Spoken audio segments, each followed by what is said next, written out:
This is your host, Stephen Sargeant. We are lucky to have the Matt Mudano, folks, co-founder and CEO of Arch Network, super early into Bitcoin. I'm talking one of those stories, college dorm, 2012, find outs about Bitcoin. And we talk about how Arch Network is building applications on Bitcoin. This will be a back-to-back episode where we talk about layer twos, DeFi, everything on Bitcoin.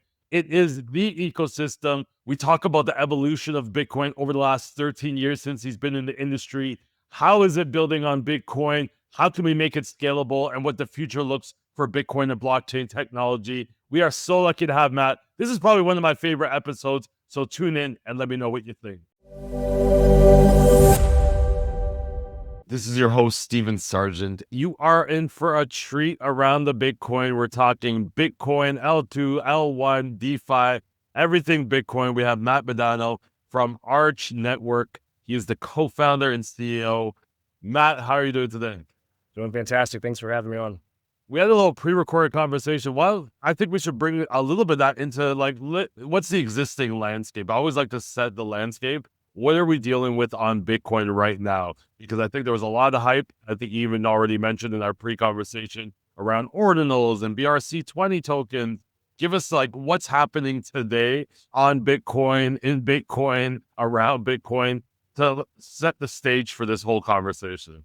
Yeah, I mean, before last year in this whole really design space opening up in the Bitcoin ecosystem, you had probably just a few incumbents that a lot of people are familiar with. You said you're familiar with the Lightning Network and Stacks. They've been around for many years trying to address this, Bitcoin programmability issue. But as a result of the taproot upgrade and ordinals of last year, it really opened up the design space quite a bit because now we can all of a sudden put arbitrary data on Bitcoin in a different type of way that makes it a little bit more flexible from a developer, type of experience. So that really kind of, created this frenzy of trying to create the best implementation of creating just that more flexibility for developers and more programmability, expressivity, so we can do this, DeFi opportunity on Bitcoin now that it's an opportunity. And you had a bunch of venture investors that poured money in. There were hundreds of millions of dollars that were poured into the scene, and you went from 2 sort of L2s to 100 L2s. And I don't think that necessarily 100 Bitcoin L2s are needed. So of course, over time, those have consolidated a bit. And venture has sort of slowed down a little bit because I think that there's less clarity today in who actually is going to win this design race for creating a DeFi or Bitcoin denominated DeFi ecosystem directly on Bitcoin, which is a really important thing. Like on Bitcoin is the most important thing because before, recently, everything's been predicated around sending Bitcoin to Ethereum and letting it interact with other Ethereum adjacent protocols. So I think that there's a lot of still work to be done on the infrastructure side so that we could actually bring, DeFi to Bitcoin as opposed to taking Bitcoin away from the miners and from all of the, the core ethos of Bitcoin holders. Where were you seeing a lot of the interest, especially, when the hype was there? Was it like, hey, meme coins on Bitcoin? Was it like staking and DeFi? Where did you see a lot of the interest? Because, we see now with Solana, it's like all about kind of meme coin culture. There's a couple, protocols like Marinate Finance, staking on Solana. But where do you see it on Bitcoin when that hype was there? Where was most of the interest? Well, when it first started, it was all about ordinals, right? Like being able to store whatever data that you wanted on Bitcoin, whether that was an audio file or it was art.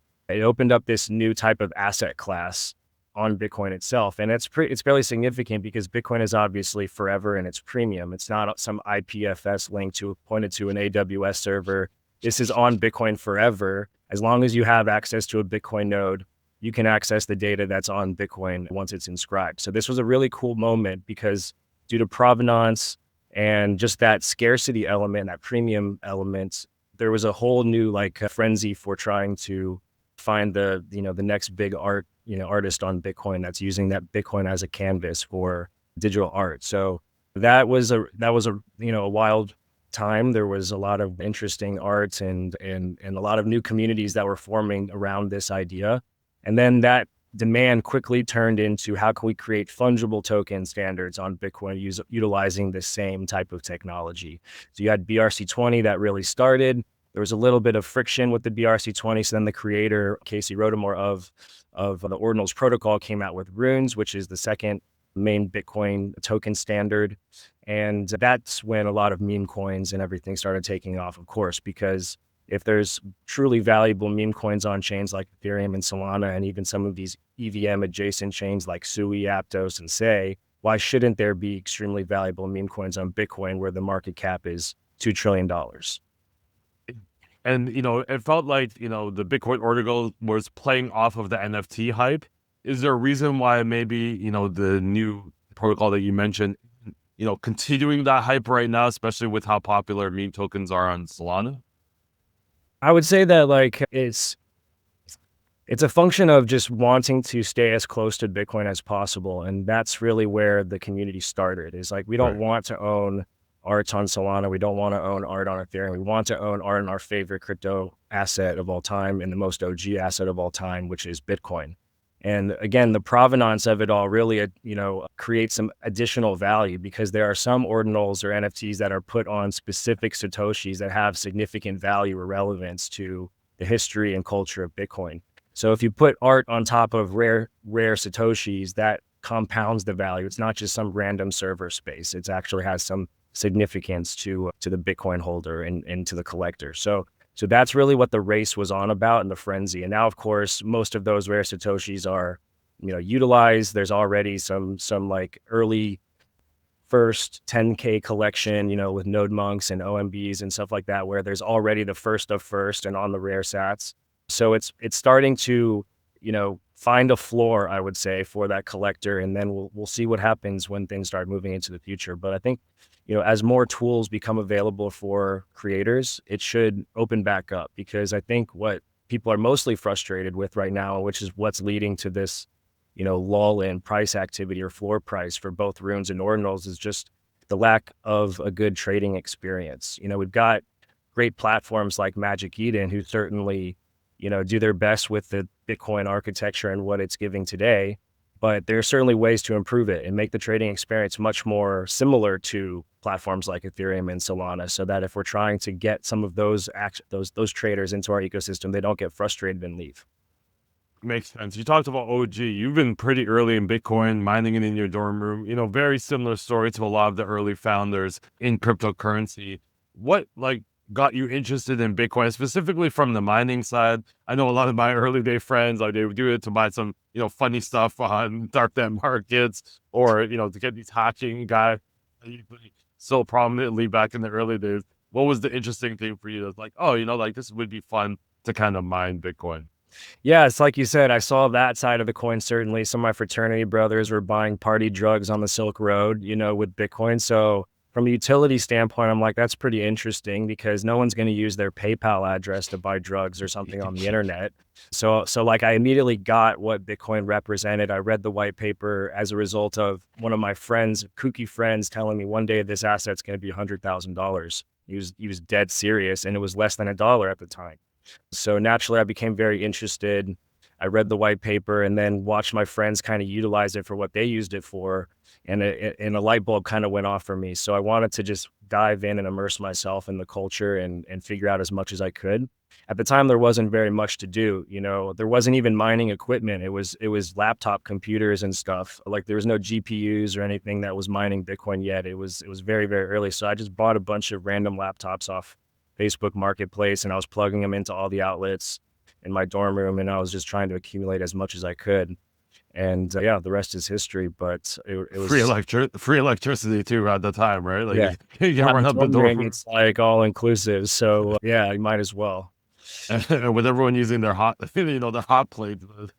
If the college university probably wouldn't know any different. You mentioned mining. That was actually going to be my next question. I know the early mining days, you'd buy equipment. The equipment manufacturers would mine their own Bitcoin for a few months to get as much Bitcoin, then send you the equipment afterwards. Like, what was the early days like of purchasing legit Bitcoin mining equipment? I never really got to that level where I was actually buying miners. I was just using computers and then day trading with the coins that I had on sites like BitInstant and stuff. Whatever I could do, that's what I was doing. But it got to the point where Bitcoin kind of got a little boring, because it wasn't, there was nothing you could do with it. It was just something to hold, or something to use to spend in a very, very limited type of landscape. So I held some, I traded some, and, it wasn't until 2017 when the ICO bubble kind of came back around. And that's when things got exciting for me again, personally, as an investor in crypto, because there were lots of really cool ideas that harnessed the core, ethos of what I remembered about Bitcoin, distributed systems and smart contracts and being able to cut out the middleman. All of these ideas were really like at the center of the 2017 cycle. And I participated in a lot of ICOs like Ethereum and Filecoin and Deep Brain Chain, Electronium, the list goes on. Many of those didn't quite pan out, but of course some did. And I think that was like my first real foray into crypto and like diving deep into the white papers and the tech and all the different ideas. Yeah, and similar to like the NFT protocols, like the technology lasts, but maybe not all the projects definitely won't last. But speaking about NFTs, tell me about OnlyGems. I feel like you were early on the digital craze, right? Having a digital NFT that matched the physical good. In this case, it was like trading cards. I would love to know a little bit about like what brought you to that and what was like your thought process from a business perspective. Yeah, I mean, like in the 2020 cycle, maybe even early 2019, you saw a bunch of tokenization stuff happening. The first platform I really saw was a platform, I can't even remember what it's called now, but it was tokenized tweets. You could tokenize different tweets from history. So there are people that were like, tokenizing iconic tweets and stuff like that and flipping them on the open market. So I saw this really big trend in tokenizing, not just like physical stuff, but also just limited things that are, just scarce in nature. So, then took off like the 2020 cycle, the Bored Apes and the metaverse plots and ENS domains and all that stuff, which I definitely participated in. But my actual true love besides crypto is in collectibles and like culture driven assets, as I call them. So sneakers, sports cards, coins, guns, whiskey, that kind of stuff, that there's a whole like community and culture around. There's an intersection of commerce and technology and culture. So, I looked at tokenized assets as a way to really, eliminate the friction and the additional fees that come with trading collectibles. The major friction being like if you sell a Michael Jordan sports card on eBay, you have now the luxury of getting to go and buy a bubble mailer or envelope and taking it to the post office. And, the buyer of that collectible has to wait 3 to 5 days to receive it. And then he has to jump through all the same hoops just to kind of realize the profits on his investment if that's a flip, which mostly that's what the sports card market is. It's kind of like NFTs. These might be even the first actual real NFTs, is like pictures of sports players on a physical asset that people trade around that are limited, right? It's funny kind of thinking about how like people like talk down about NFTs as they hold like a piece of cardboard that's worth 3 cents. And they're like, well, of course this has value. Yeah. But we don't see why NFTs have value. Exactly. So like, and if you think about actually the stock market in the early days of the stock market, people didn't trade digital shares. They actually had physical pieces of paper that they traded hand to hand that represented the shares of the companies. So thinking about that now today seems pretty silly, because if you want some Apple, you just go on your TD Ameritrade or even Robinhood, you take a couple clicks and you have your Apple. Right. And then if you want to sell it and make that flip and realize the profits on your speculation or your investment, then you just make another couple clicks and you're out. So that kind of concept is really what I wanted to do with tokenized collectibles, is really just take the friction out of speculating and trading these assets and create a digital marketplace around them. And, we did some really cool things. We created a daily fantasy sports game around your sports cards where your assets are the players in the game and stuff like that. And we did pretty well with it, but it's an extremely capital intensive business. And I think we were a few years too early. Now, if you look at the top volume collection on OpenSea, it's Courtyard. Courtyard is like tokenized Pokemon cards and stuff. So like you do start to see some of these ideas start to pan out. And, I think I was just a bit early, and that's kind of what I like to think is my special talent, is seeing trends very, very early on. And that's what I saw with the Bitcoin ecosystem. I saw that this was going to be an enormous opportunity for building, the next blue chips, the next unicorn companies that capture the interest and demand from Bitcoin and its, yield potential. And it's crazy to think when you say too early, like usually people are like decade, like, when you think about VR, like, oh, I was decade too early, like being 16 months too early in crypto, it can still have the same devastating effects. Very interesting. Jump into, you talk about, building on Bitcoin, jump into Arch Network. You're building applications on Bitcoin, right? Not sending them to other blockchains, coming back around, and then maybe they might end up on Bitcoin. Explain to me what Arch Network is. I always say like the grandma or the 5-year-old, but like really give some analogies of what the Arch Network is building. So I'll start with the high level, and then I'll kind of work my way into the grandma analogy here. Yeah. So simply put, Arch is a totally unique design to essentially bring in more programmability to Bitcoin, smart contract type programmability, which of course Bitcoin cannot do on its own. The dilemma here is that Bitcoin does not have its own VM. It also does not have smart contract controlled wallets that can do Turing complete programmability. What Turing complete means is you could do both state changes and asset transfers. More importantly, the asset transfer, right? When you put something into Ethereum smart contract, the assets are shuffled around based on the rules of the smart contract to whichever user, right? And with Bitcoin, you don't really have this. So what Arch did is we built a custom built VM that essentially can do these more complicated computations like AMMs and perps dex trading, and it's much faster than Bitcoin, which is of course pretty slow. And then it also has this cryptographic multi-sig that is very similar to a smart contract controlled wallet that takes the instructions of the smart contract, make sure that there's an honest majority consensus that says, yes, this smart contract was governed fairly and we should go ahead and execute it, right? So we've basically built that on top of Bitcoin so that we can do these more complicated Turing complete actions that was not possible before. And virtually everybody else is all predicated around bridging your assets to a layer 2, like an EVM rollup of sorts, where you can do programmability, of course, but it's not happening on Bitcoin. You're minting some representation of your Bitcoin on an EVM chain, and you're interacting with ERC20 tokens and using Ethereum consensus or some type of centralized sequencer. So it's very, very different.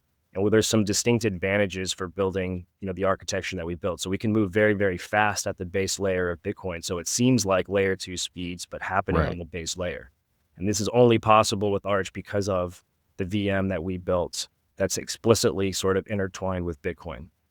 So I guess I'll go back to this analogy, like you said with the grandma, So I'd say, grandma, how Bitcoin is like digital gold, right? It's valuable, it's secure, people trust it, but you can't really do much with gold. You can't use it to get a loan. You can't use it to earn interest or build anything useful without taking it to a bank or a jeweler or something like that.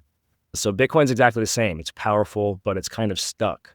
So that's really where Arch comes in. Imagine Bitcoin is like this giant, beautiful vault of gold sitting in the middle of a desert, super secure, but not very usable. Arch is like building a high-tech financial city around that vault. You need roads, you need banks, you need shops, you need tools for building new things, you need shops for trading, you need banks for borrowing and lending. But all of it's designed to work with that original goal to make it more useful without ever having to move it out of that vault, right? So Arch really makes Bitcoin smart, where before it really couldn't do those things and it was very, very stuck. So hopefully that makes a little bit more sense. The way you describe it, I'm picturing like the Mr. Beast, the Beast games, where they just have the money and the money's there, and they just built a city around all this money, and everyone's interacting to somehow utilize this money to power the whole entire city, right? Here's another visual, like just how everybody was trying to compete and like undercut everybody to try to like get that, get those prizes. That's what you're going to see when this DeFi landscape really opens up. It's not going to be about points farming, for some Ponzi inflationary thing on Ethereum. It's going to be about being early to the eventual $400 billion DeFi opportunity that's going to be built on Bitcoin. And everyone has an equal chance of being early to it, and it can be life-changing for a lot of people. I love it. And best believe it, we're going into Beast Games. If people want to know a little bit more about me, I'm taking that $1 million. Like you put me on, I don't care if I'm on a high ride, I'm taking the $1 million. I don't care if my whole team's out. We'll discuss this from an island, not the Beast Island. We'll discuss this from a nice warm island somewhere else. But I get, the people that decided to go the alternate route and keep their team in. Why Bitcoin though, Matt? Like when you think about it, you originally started on Bitcoin. But then you've built companies, utilizing the EVMs, I believe, and, on the Ethereum network. You probably have the skills enough that you see, hey, Sol's really hot. I could take my lessons from, the last 10 years and apply it to Sol and do some damage there. Why kind of go back and say, no, I'm going to stake my claim into Bitcoin? Simply put, it's the biggest opportunity of this and next cycle. Like I could go to Solana and I could build a project, and it would probably be easier in terms of building what's necessary or needed. Much harder to compete, by the way, because you already have a 10,000-pound gorilla with Jupiter and the major incumbents that are anchoring the Solana ecosystem. And same to be said about Ethereum. You have Uniswap, you have Aave, you have the major players that are going to be very difficult to dethrone. So if I'm an application developer, I'm thinking, where's the next biggest opportunity? It's not going to be in Ethereum. It's not going to be in Solana, even though that Solana is actually doing phenomenal. I think that they're making some phenomenal moves in the RWA space and pushing the bounds of the open internet, which is a phenomenal thing. But to capture an opportunity, you need to be early. And this is the definition of early. People think that they missed the Bitcoin wave because they didn't get to buy in at, $700 or $7,000, and now it's, $100,000. We're still very, very early because we have not built the Bitcoin denominated DeFi landscape yet. If you look at how Ethereum progressed from where it was in 2017 to all the way to DeFi summer of 2020, which is where it peaked, you're talking about $40 to $4,000. That's what Bitcoin can do when we start building the Uniswaps and the Aaves and the Curves and the Alchemies and stuff that really is going to support building this financial city around this perfect form of money. So you asked why I chose Bitcoin. There's like no other opportunity that I see is even close to this one. And as a builder that in our ecosystem as well, like, the application side of things, the same thing is going to be said too. Like the next unicorn is going to be in the Bitcoin ecosystem, and there's no question about it. As an entrepreneur, how do you balance that? Like, hey, if I catch what's trending, I'm going to get that capital interest, to, hey, if I really focus on utility, I might be able to build a more sustainable project. Like I always think that's hard to balance. And then like already, recovering from, hey, I was a little too early in this space, and now I'm trying to go back to being early in Bitcoin. How do you balance that as an entrepreneur about like, where do you put and stack your chips?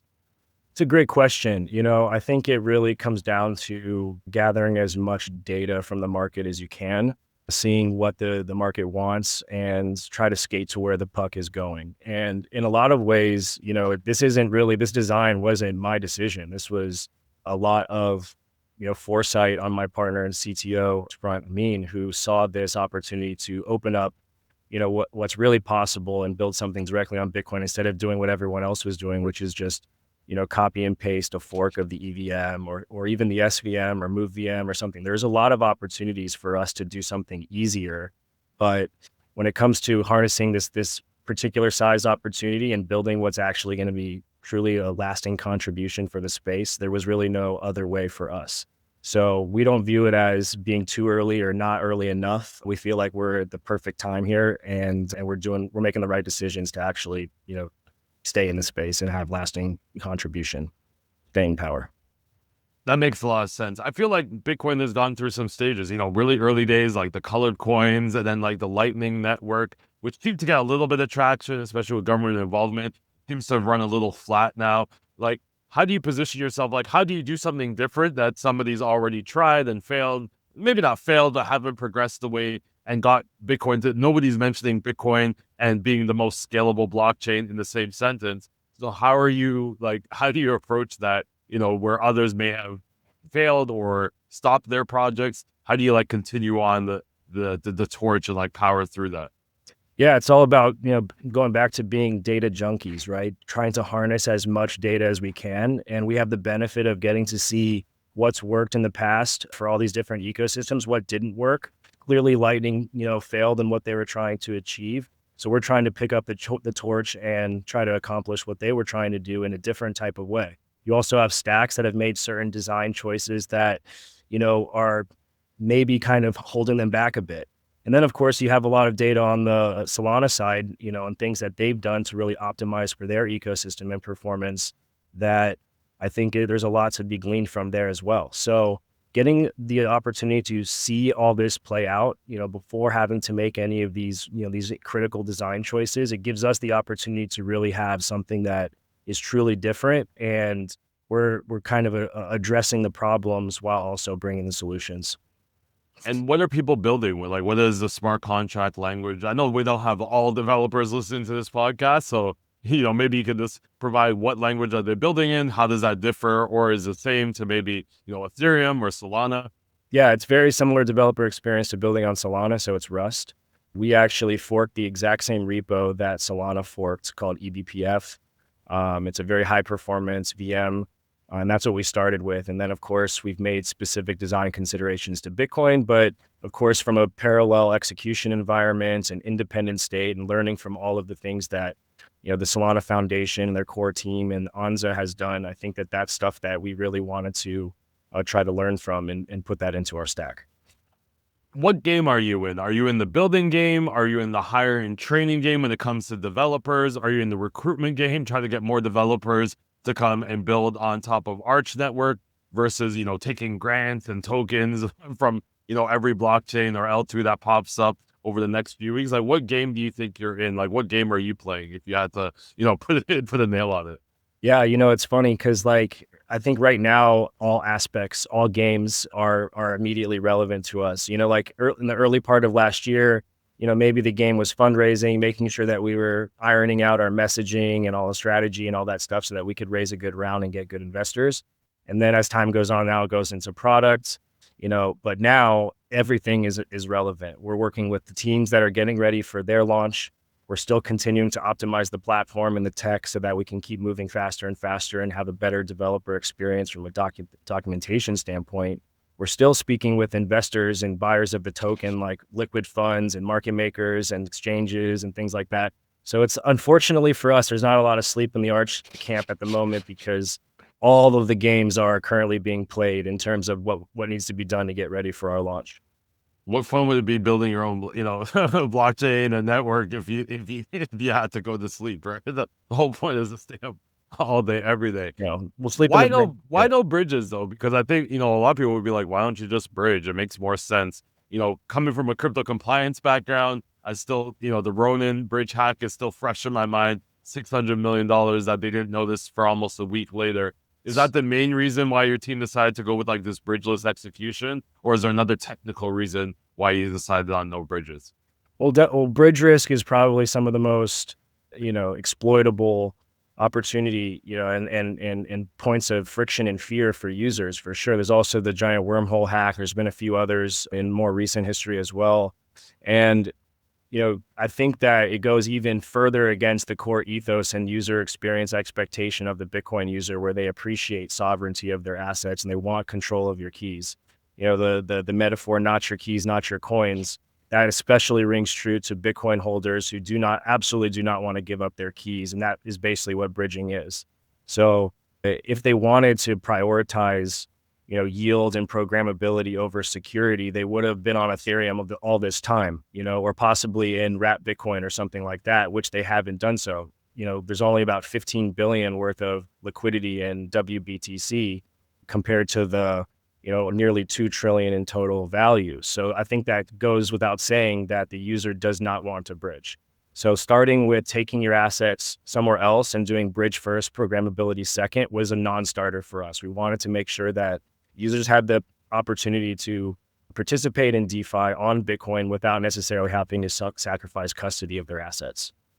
How important is UX now that you talk about, users and, I feel like we still haven't solved, it's still Bitcoin, Ethereum, still very clunky. Where are we with the UX of maybe some of the things that are being built on Arch Network? Or is that just the price you have to pay for security? Is like the UX may not look as smooth as some of the other like fintech applications that we see in the traditional tech world? No, the whole goal of our Arch infrastructure is to give a total Solana experience on Bitcoin.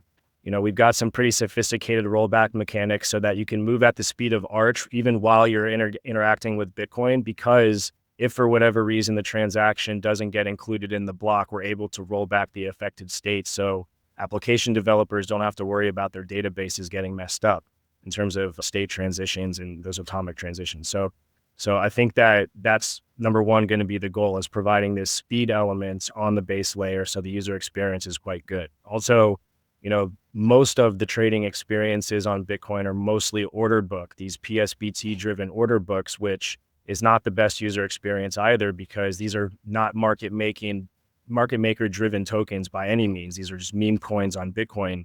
So you need a more liquid like a liquidity profile, which is going to be more synonymous or analogous to an AMM, so we need more complex and higher performing type of protocols like AMMs on the base layer of Bitcoin, which is certainly what Saturn and FunkyBit in our ecosystem is really working on. So of course, though, Bitcoin will get hamstrung or bottlenecked by its block times and block size. There's only so many transactions you can fit in a block. So we do have ways of scaling, our chain as well in parallel to Bitcoin as it gets more and more bottlenecked by the base layer. How do things like you talk about bottlenecks, and we're going to get into some of your ecosystem and partnerships, but I'm curious, how do things like halving, orphan blocks, soft forks, how do all hard forks, how do all these, Bitcoin specific and other blockchains, but really Bitcoin specific events, how does that then impact the Arch network, or does it impact the Arch network in any way? I would say that the Arch network ultimately impacts these things, right? Like the whole point of having a halvening is to force us to try to figure out ways to create more demand for block space as time goes on. When those block rewards start diminishing, then it becomes our job to make sure that we're paying for the security budget of Bitcoin and keeping the miners incentivized. You mentioned that there's a lot of these orphan blocks and the mempool is very dry right now. That's a result of us not doing enough things at the base layer of Bitcoin. We're sending our Bitcoin to Ethereum, we're putting it into cold storage, we're buying it with ETFs. None of that is equating to on-chain transactions, which is what actually drives the fees back to the miners, which scales the security budget of Bitcoin and keeps it safe.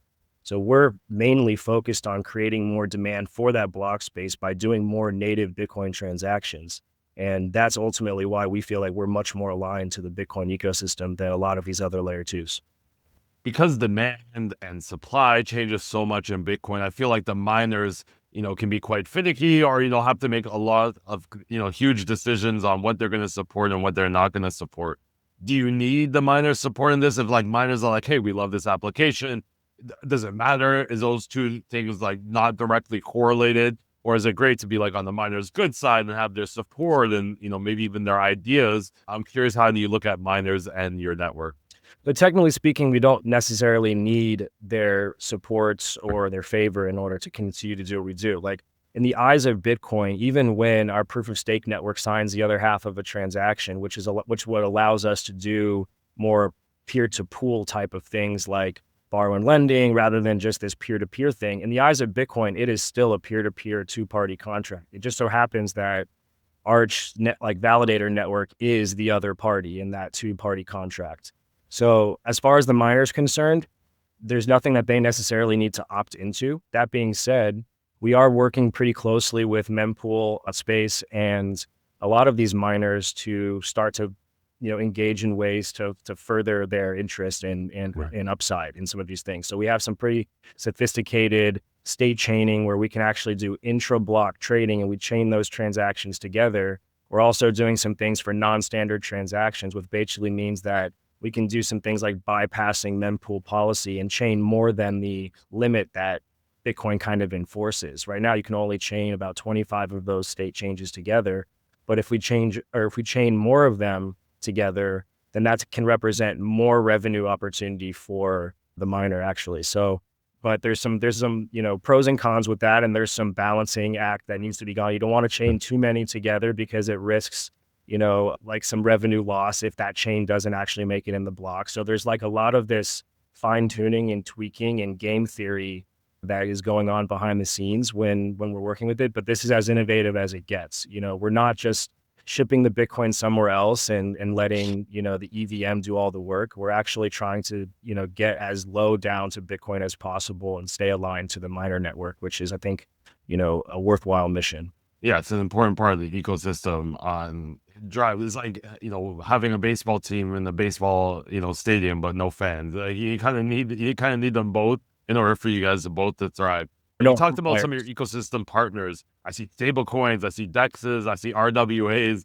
Can you talk us through some maybe unique use cases, emerging use cases that, since the Trump administration come in? Has there been any interest in, maybe more stable coins added to the network with the favorability of some of the Genius and Stable Acts there in the US?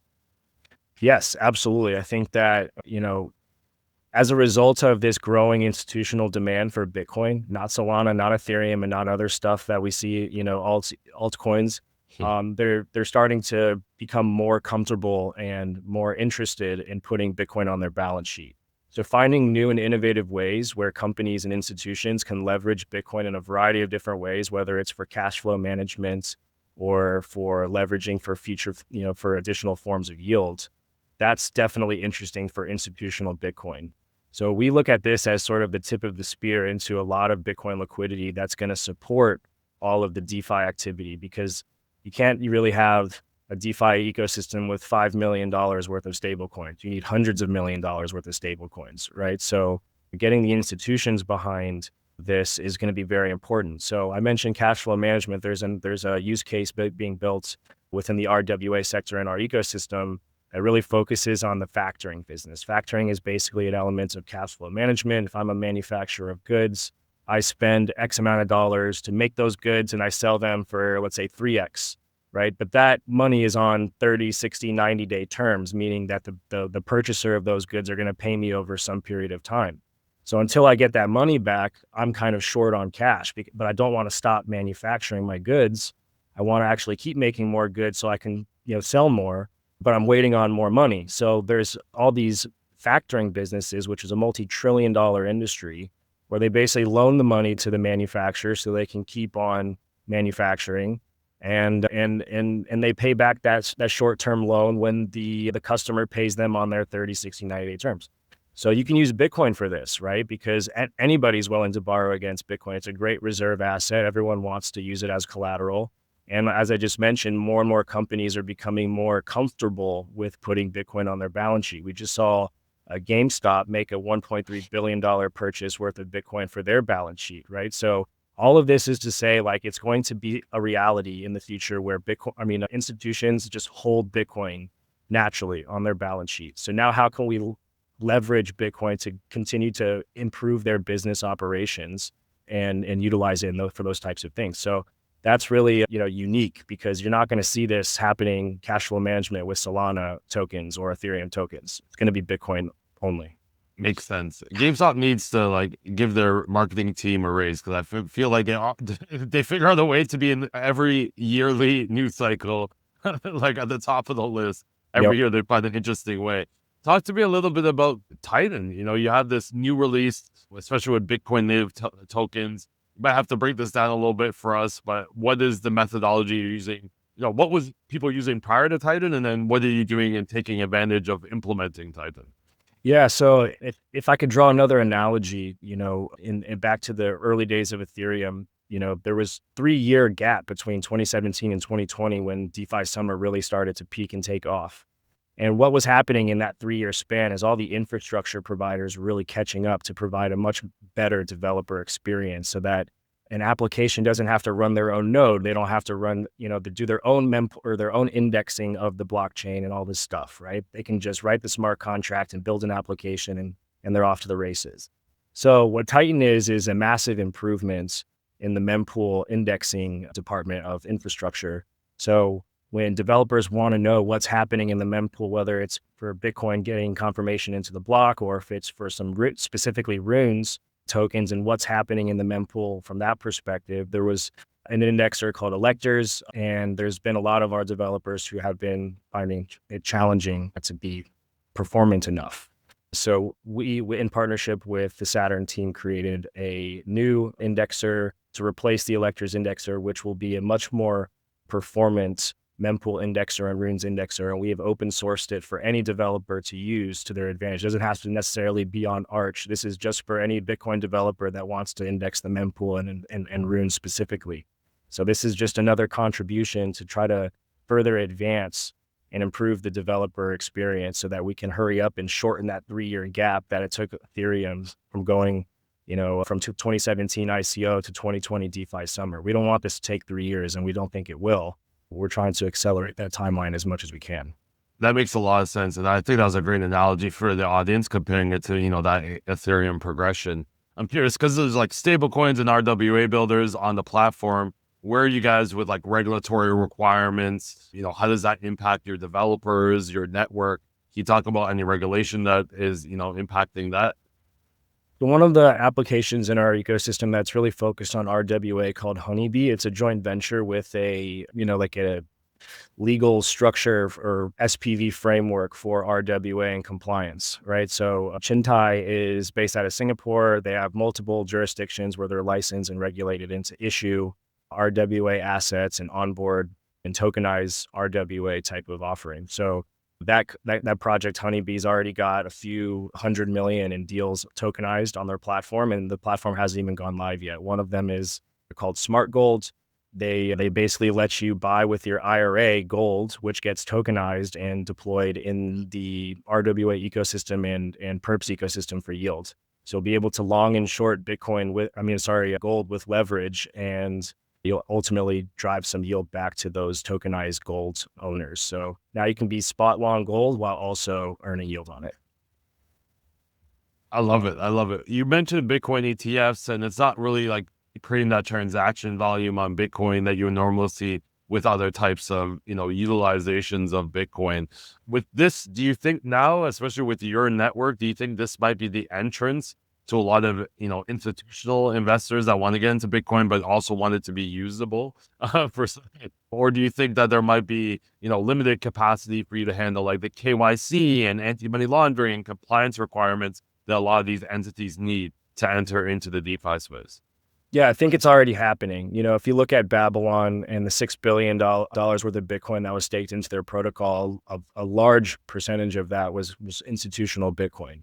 But what you see though is from not just a risk perspective, sometimes in some cases it's a legal requirement, is that they need to use qualified custodians like Anchorage or BitGo, or in other jurisdictions like Kobo or Copper. Right.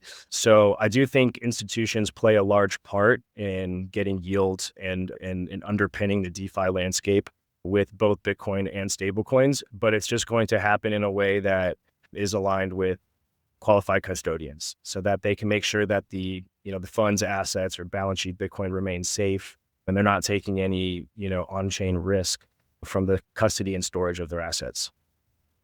It makes a lot of sense. With DeFi though, I think you know this better than anybody else, especially Ethereum. It relies on like oracles and other data aggregators that leverage all the data service providers like Chainlinks. What are the applications that Bitcoin are using? Or does Arch Network have their own applications that kind of power this ecosystem? We do have a bunch of infrastructure providers and partners, some of which are supporting ecosystems like Solana. So from the RPC and indexing standpoint, we have partners that are supporting the developer community to make sure that it's easier to build their applications and they constantly are, always on and performing. We also have, different things like token metadata and NFT metadata so that they can be, formatted by Dex Screener or viewed by Dex Screener. So we have a partnership with Metaplex, which is the main token metadata, infra provider for Solana.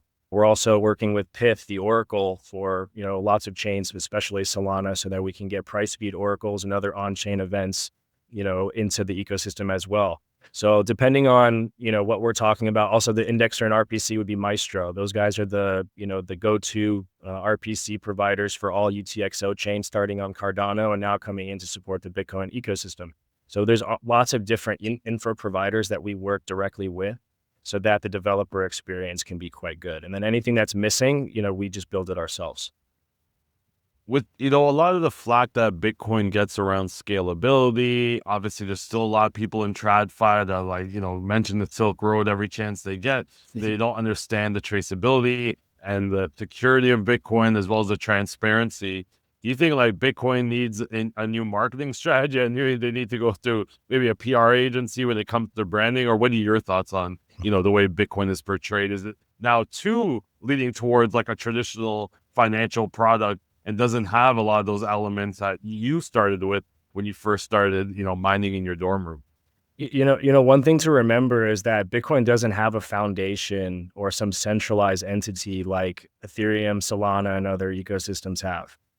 So number one, it's very difficult to get some of these infra providers to play ball or take on the risk of supporting the Bitcoin space because they're not getting a massive grant from some foundation. So that really leaves it up to the developers and developer community and projects like ours and Saturn and good earnest developers that are just pushing the space forward. Shout out to Lifo FIFO, who makes a lot of tools for developers to make it easier to hack around Bitcoin's limitations and architecture. But that being said, like there's a lot of different camps in the Bitcoin space that all feel differently about what it should be portrayed as or how it should be taken into the future. So it's very, very difficult to get some type of social consensus around what Bitcoin should be used for. But then again, should there be anybody that gets to just make that decision? Bitcoin was designed all about decentralization and freedom of choice.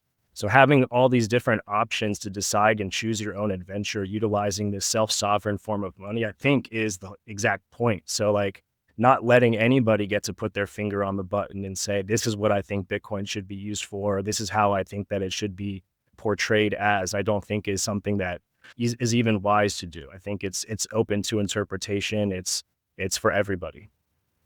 I'm curious, how much are you leveraging AI in some of the tools, maybe your developers? Like where does the AI play into this? Because we're seeing a lot of blockchain times AI conversion, probably the new, key term at a lot of the crypto conferences we're seeing recently. Like AI is kind of stolen the show there. Where do you see the levers to best utilize AI?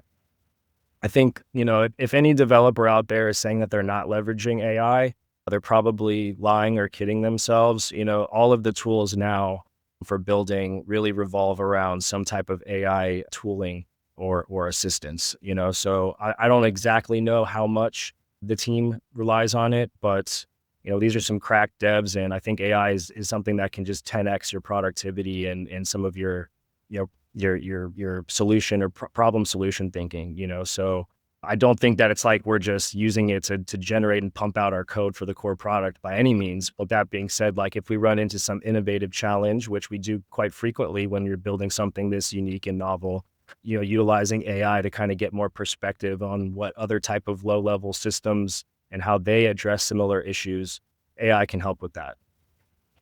I'm curious, you talked about, the tumultuous VC landscape right now, especially when it comes to Bitcoin and maybe some other blockchains. Have you seen a switch, because for, talking about Ethereum, it took 3 years to get that infrastructure. It feels like for the last 30 years, VCs have gone away from, semiconductors and manufacturers. They've all been on SaaS and tech products. But we're seeing recently, they've kind of gone back into this, manufacturer hardware space. Have you seen that too? Or is that just me, seeing this from afar?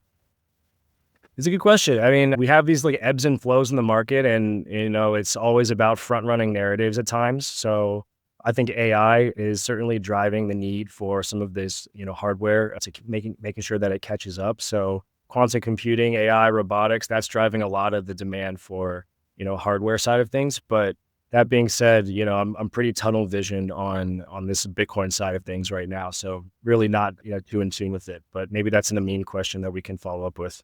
I love it. I love it. You did raise 7 million, I believe it was last year. How do you plan to allocate that across the business? Is that mostly focusing on building out the ecosystem and making sure there's proper funding for developers? Is it, focus on the UX of the network? Like where do you kind of allocate that? It seems like a lot of money, but for what you're building, I don't think it goes as far as it might seem. No, you're I right. could be wrong. The war that we're gearing up for is going to be an expensive one. Building our tech is no easy feat. We've got 11 really hardcore engineers from all over the world, and we're continuing to scale that engineering team to keep moving fast and pushing the limits of what we can do on Bitcoin. That being said, 7 million was just our seed round led by Multicoin. We just closed another Series A round led by Pantera. So in total, we've raised now 21 million. So that is, really going to go towards making sure that, first of all, the cryptography in the network is always staying ahead of what's latest and greatest tech for our developers and our ecosystem, but also, like you said, supporting the developer community and making sure that they have the resources that they need to be successful. It's going to be really hard to justify success for Arch without having some successful applications and making sure that they have the the resources they need is tantamount right now. So some of our resources go towards that. And of course, a little bit of marketing and scaling the team and putting out the vibe, because at the end of the day, like, this is a cultural movement. This is going to be, bringing developers and bringing liquidity back home to Bitcoin where they always belonged. So at the end of the day, this is something that we have to, be very careful and conscientious of how we're building our community and making it sticky. I love it. I love it. Do you think it's easier to attract developers and maintain them? Like, every L2 is popping out with different tokens and different grant packages, but kind of like saying, hey, we're in Bitcoin and that's what we're doing. Do you think that brings in a different set of more, committed and engaged developer community that aren't jumping around from project to project? I think it certainly brings in an opportunist, right? Because as I mentioned before, this is probably the best opportunity of this and next cycle with very little competition. Competition meaning like existing incumbents that are achieving mind share and already have a tremendous amount of distribution and liquidity.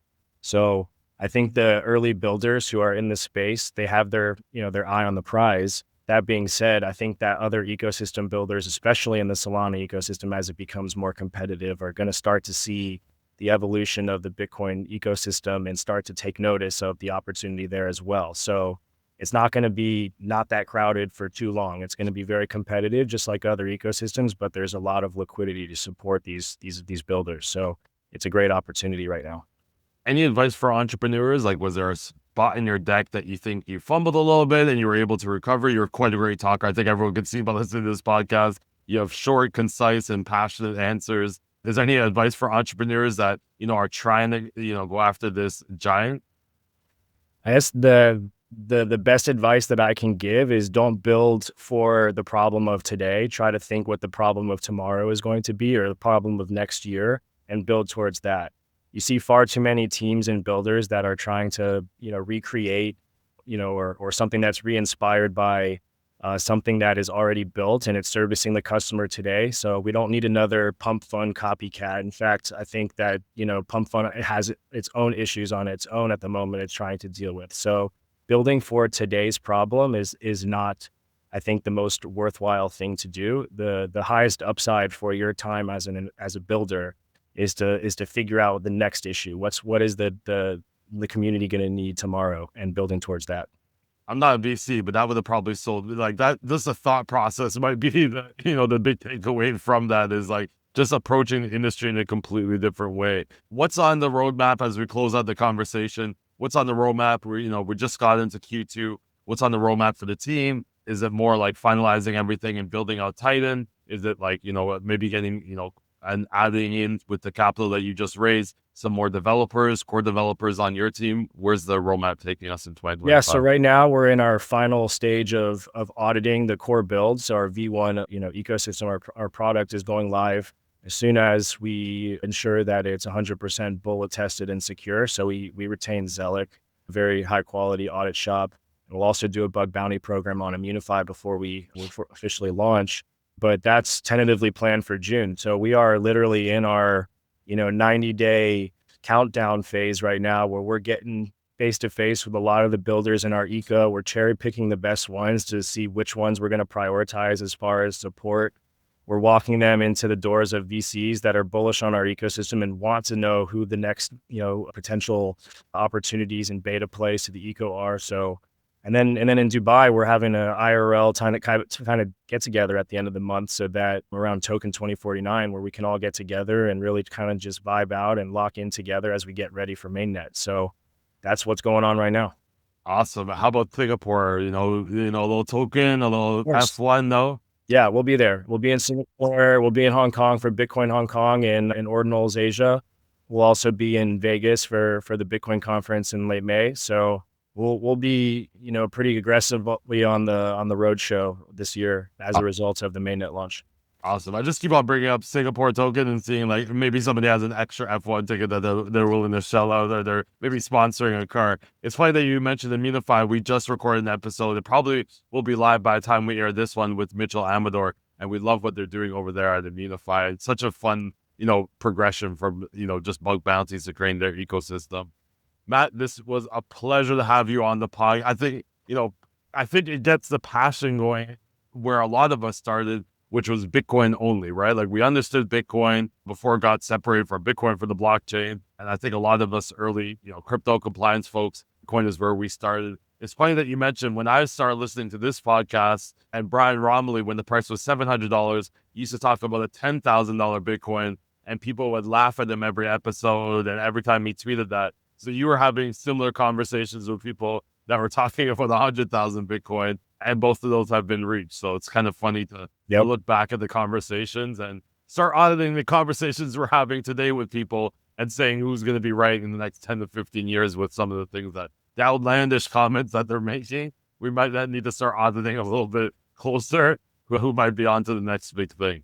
Yeah, man, I'm excited for it. I think, Kathy Wood might have started the train with like the bull posting and price predictions of what Bitcoin can somewhat realistically achieve in the most bullish case. But now you have a lot more people that are saying $1 million Bitcoin, this, that, and the other. And for someone that has seen it literally since sub-dollar and get all the way to 100,000 plus, I don't discount that one bit. And people that also look at it from a more pessimistic view, I just say that you don't really understand what it really is and what the opportunity can be if we play this right.